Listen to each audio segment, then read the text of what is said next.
ನಾವೆಲ್ಲ ಸಣ್ಣವರಿದ್ದಾಗ ಎಸ್ಪೆಷಲಿ ಈ ಬೇಸಿಗೆಗಾಲ ಬಂತು ಅಂತಂದಾಗ ಮನೇಲಿ ಯಾವುದು ಹಣ್ಣಿರಲಿಲ್ಲ, ಖಾಲಿಯಾಗಿತ್ತು. ಬಿಸಿಲು ಟೈಮಲ್ಲಿ ಏನಾದರೂ ಕುಡಿಬೇಕು ಅಂತ ನಾವು ಹೋಗಿ ಕೇಳಿದ್ರೆ ನಮ್ಮಮ್ಮ ಟೊಮೆಟೊ ಹಾಕಿ ಜ್ಯೂಸ್ ಮಾಡಿಕೊಡೋರು.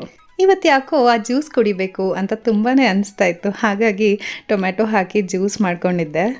ಅದೆಲ್ಲ ಆದಮೇಲೆ ಮಧ್ಯಾಹ್ನದ ಊಟಕ್ಕೆ ರೆಡಿ ಮಾಡ್ಕೊಳ್ತಾ ಇದ್ದೀನಿ ನಾನು.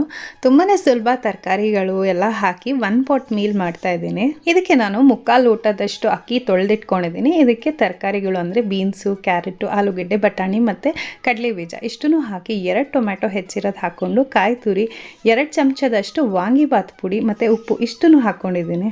ಮತ್ತು ಈಗ ಇದಕ್ಕೆ 2 ಲೋಟದಷ್ಟು ನೀರು, ಕರಿಬೇವು ಮತ್ತು 2 ಚಮಚದಷ್ಟು ತುಪ್ಪ ಹಾಕ್ಕೊಳ್ಳಿ.